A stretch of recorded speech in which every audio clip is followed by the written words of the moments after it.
a standalone version. Yeah, how about that? It is standing alone. I'm actually really excited that I Heard This Happen is back, because I missed having an excuse to come up with new music. I mean, I listen to new music anyways, so... Well, I do too, but... I guess I don't talk about it or proselytize it. I'm not as aggressive about it, and I'll like listen to a song instead of like a whole record, and then I'll like find out about the record, and I'll do some research, and I'll think about it, and I'll like get all gaga So, over it. in other words, Liz just wants homework. Is what this is about. I like homework. You do like homework. And that's good. So, for those who've never seen this, because this is just now going to be a YouTube thing, we used to do this as part of our standalone show, Sounds Like Liberty. And we stopped doing it because I don't think anybody there cared about it. I don't know about all that, but I cared about it. It was a different thing than the show, I think. I think we shortchanged what it could have been in there also. Yeah, I think this is Time probably a constraints better and format for it. So, anyways, we go on Bandcamp every week and we look for new music, and then we bring it on here and we're going to go, hey, check this out because it's awesome. Pretty much that, yes. So, you want to start it off today, or do you want me to? Oh, you go right ahead. All right. So, I'm bringing the album Someone, Sometime, Somewhere by Imposters. Uh-huh. They're a band out of Hawthorne, New York. Nice. New York guys. The album came out on 10/5/19. Mm-hmm. It is 9 tracks and 37 minutes, 57 seconds long. Dig it. I'd classify it somewhere in the rock and prog genres. Okay. And if I had to, this is going to be a weird group of bands that it reminds me of. Okay. Steely Dan, Wilco, Wings, the Smiths, and XTC. Okay. Okay. I don't know too much about XTC, so... I had a feeling you didn't know too much about XTC. Yeah. I'm going to actually say my favorite song is Antibiotics, and we'll get to that one a little bit later Okay. when we're actually breaking down the songs. Actually, I like them. So, my hot takes, just straight out the gate. It's a piano-driven mashup of 70s soft rock and 90s alternative. Okay. However, it manages to master the sonics of both of those styles without actually ever losing the definition of the other. Oh, well, that's just impressive then. It is pretty impressive. Yeah. I know that you don't listen to like the actual recordings and think, oh, that's an interesting way they did that. Right. But to me, it's very interesting how you can sometimes like sound almost like a 70s or 80s Wings recording of a 90s song. Yes. And that's kind of what the feel I got. Is that like a production trick? I mean, the same way that Wilco's Sky Blue Sky sounds like it was recorded back in 1972. Okay, fair enough. Which is beautiful. Yeah. It's a perfect record to me, other than one filler track, which could have been shortened and made into an intro for the finale. It's not a bad track. Okay. It's just out of this really well-constructed album. Right. It kind of didn't need to be there. That one was weak sauce. Well, there was no vocals on it. It was literally just kind of like this idea. Okay. And it developed a little bit. Yeah. But I think it would have just been better if it had been tacked on at the beginning of the last track as kind of an intro. Fair enough. But other than that, the thing was fantastic. Nice. So I want to make notes. This is the first work under the moniker Imposters. Previously, the songwriter wrote under Break Down the Walls. Okay. It was a little bit more eclectic, and like kind of some of the songs were more of like pop punk kind of songs. Okay. They were great material too. I actually enjoy the change up a little bit more. Like it has more of a cohesive sound to me. Fair enough. So, I say that I do recommend going and looking at the song "Down Goes Hollywood" from 2006. Okay. And it's a banger in its own right. Okay then. Going by track. So starts off with the song "Corduroy." Okay. Which is I would define as needlessly complicated. I liked that one. I did too. It's a psychedelic progressive track. So even while it's needlessly complicated, it's kind of on point for that type of genre. Right on. There's clearly too many riffs in it. Can you have too many riffs? Yes, you can. Yes, you can. Okay. And it's not a problem for me. It's a problem for them when they need to come up with another album. Oh, okay. And they just wasted all of the riffs in the first track of this one. Oh, well, that's a musician thing. It easily could have been a couple complete songs in its own right. But hey, I'll take the extra bang for my buck and let them kind of figure it out. Yeah, you can worry about your second release. You know, right on. I'm not worried about it. At least this one's sweet. Yeah. From there, you go to Someone. Okay. Which is not the most original chord progression to open a song with. It is a blatant Beatles knockoff, honestly. Okay. But when that change hits in the chorus, it just feels perfect in a way I can't describe it. Okay. The backing harmonies are actually the real winner. Nice. And because they set up this build-up slash outro pretty perfectly. Okay. From there, you go to Antibiotics, which I said is my favorite song. I love that one. I particularly love that it's a very minor, kind of jaded feeling song. Mm-hmm. And I guess I would put it on any rainy day mix I'd ever make. The rainy day mix.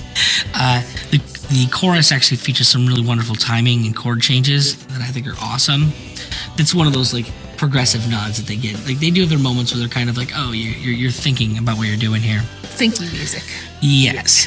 And the other thing is that the way I would describe it is lackluster vocals. It's not really lackluster. It's just they're not busy. Okay. And the fact that it has like not busy vocals. You were expecting more, basically. No, I'm not expecting anything more. It actually lets you appreciate what else is going on in the song. Okay. So like, it's very useful to the song itself. Gotcha. From there, you head to the Reaper, which is I don't know how you don't hear this, but it could have been on a Wings album. I'm pretty sure I didn't actually get to literally, listen to the backtrack. There's moments where I can't tell that it's not McCartney singing. Okay, right on. And a lot of that has to do with the production on the vocals. Well, I'll have to finish listening to that record then. The only tell I would say is that there's also like a 90s alt-rock vibe in there. Okay, so I'm not crazy when I say it reminded me of Alice in Chains. No, you're crazy. That is not 90s alt-rock that I'm thinking of. Okay. I'm thinking of like the Smiths, XTC, like the first-gen alt-rock, not whatever grunge. Right, it made me think of grunge. I don't know why. Yeah, it doesn't sound anything like grunge. Okay, fine. I guess maybe to someone who doesn't know how to discern like how a song is written. And we've already established that is me. We have established that. So, 5 months again. The first overtly poppy song on the record. It has the same odd chord substitutions that kept the record engaging so far. Okay. But has a forwardly catchy melody and relies less on atmospherics. Dig it. I don't know that you got this from the record. I did not at all. Yeah, next episode, listen to my record. I listened to yours in its entirety. Did you really? Well, we never talked about it. I know we didn't talk about it because I just expect you to know, as my wife and, co-host, to just know what to do. I know you do. It's what, I guess on my part, it's stupid. Which one of us is the crazy one? Okay. We all know that I'm the crazy one. Anyways, go on. You were saying a thing. I question that because you did marry me. Saying a thing. So, 5 months. 5 months again. I already started talking about. Yeah. So, Sailor. This song keeps catchy melodic section moving. There's an element of XTC and a hint of the Smiths in this one. This one specifically gives me that thing. Although the 5 months the again. Johnny Marr thing or the. I don't know. I think there's a sort of a Morrissey vibe, actually. Ooh. Like almost like a "There's a light that will never go out" kind of thing. Ooh, okay. There's also like this early '90s harmonica thing that gives it like a nostalgic feel for me. Nice. 90s kid, though. Well, and you play the harp, so. Yeah, but it's not that kind of harp. Oh. It's like the kind of harp like you hear it in the background. Okay. Ghost harp. No. Not John Popper harp, like just I wouldn't even know where to put it. Like it's not really part of the song. It's just a part of the song. Okay. Frankly, XTC I think actually used to do a little bit. Okay. I have to listen to this XTC band now, apparently, because Ballad of Peanut Pupperhead or whatever it is there. Oh, I do know that song. Yeah. Oh, okay.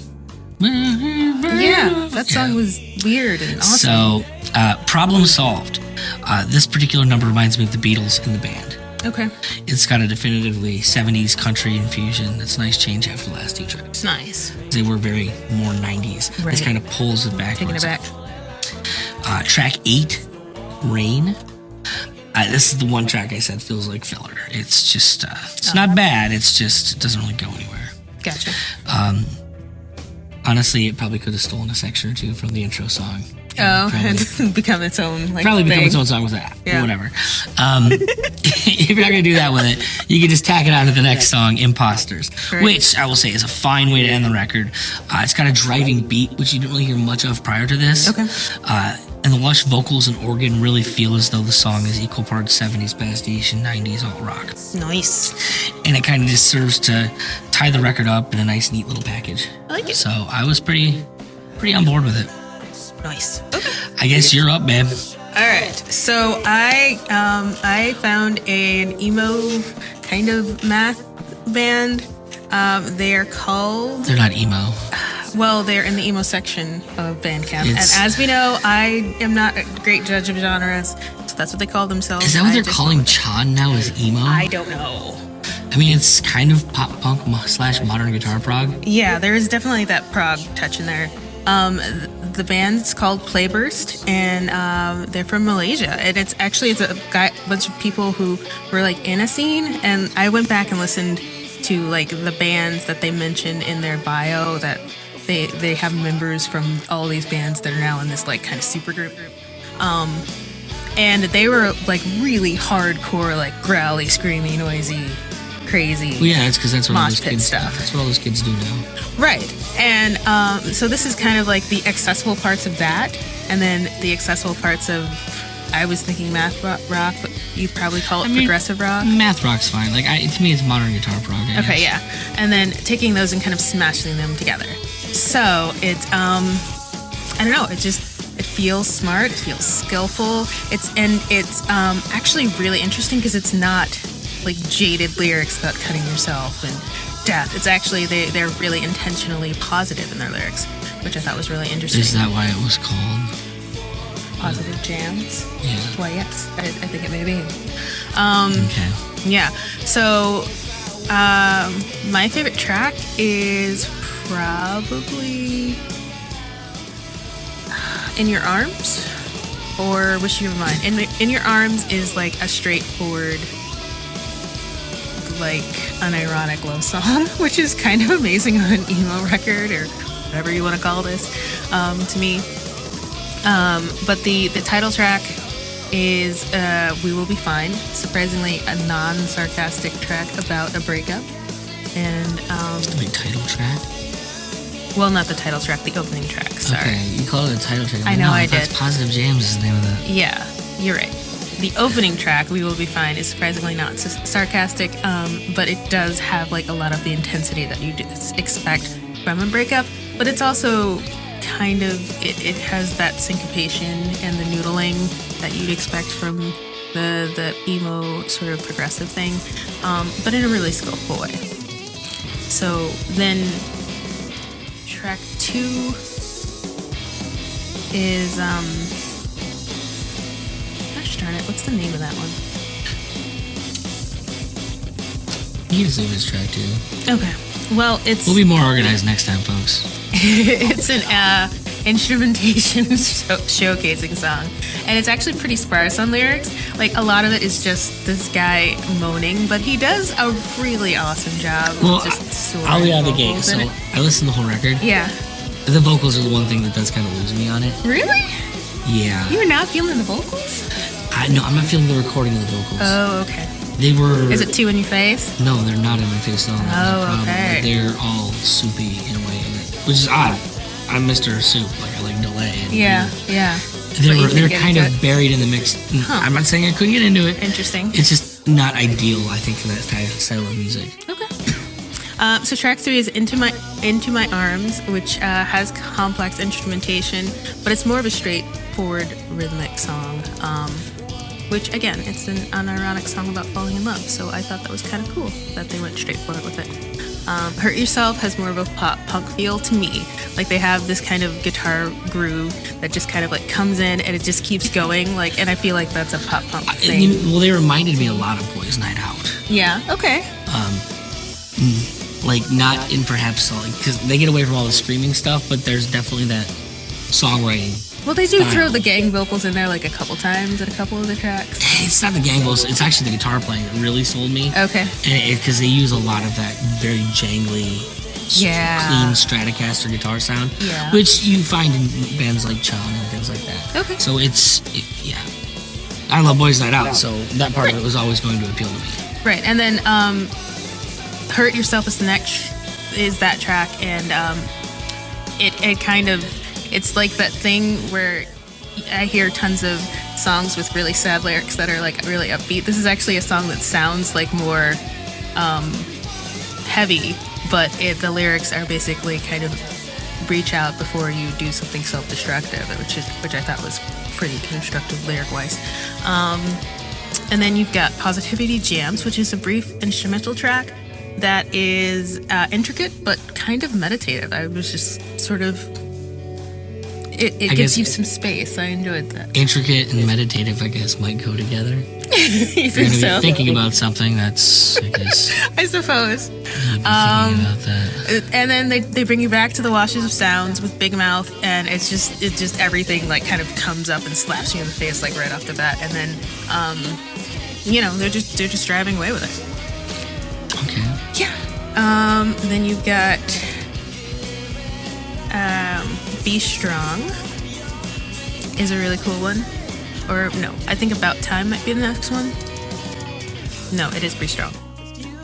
And it's about kind of getting through stuff, and then they've got that kind of, that was the one that made me think of the gang vocals things, because they've got like everybody kind of coming together talking about keeping on, which actually made me think of ska, like lyric-wise, which I thought was really interesting for this kind of a record. And then you got About Time, which made me think of math, because time signatures, and it's about time, and okay. And then Wish You Were Mine, which is the last track, and that was kind of the tie for my favorite one. And it's all longing and harmonies and rich vocals and layers of vocals. So I really, really love that one. I don't really that layered, but maybe. Well, you like putting like 32 layers in a song, so. No, I like putting 32 vocal layers in a song. Well, yes, There's more exactly. Like 300 layers in the song. Right, yeah. So yeah, they managed to make a record that's just, it seems really like it's taking you in a constructive direction, and it's also really, really interesting to listen to, and seems pretty skillful. So I would say go out there and check it out, because I think these guys are going to blow up. There's a lot of buzz about the record that came out in June, and I think there's going to be a lot of buzz about this one too. I mean, what do you mean by blow up? I don't know. As much as anything blows up these days, right? I mean, it's not pop music, so it's not going to blow up. It's not going to blow up. They're going to. I don't know if anything really blows up anymore. They're going to continue doing what they want until they want to stop working at it. Yes, probably that. Go get normal jobs. Okay, fine. Because that's what happens to rock musicians. Well, you would know. So nobody cares about them. That's fine. I think these guys are awesome, and I'm excited that I know that they exist now, and I hope that you are too. I enjoyed it. I enjoyed both of our groups this week. So I guess we're just gonna call it a day. Yeah, thanks for joining us. Take it easy, folks.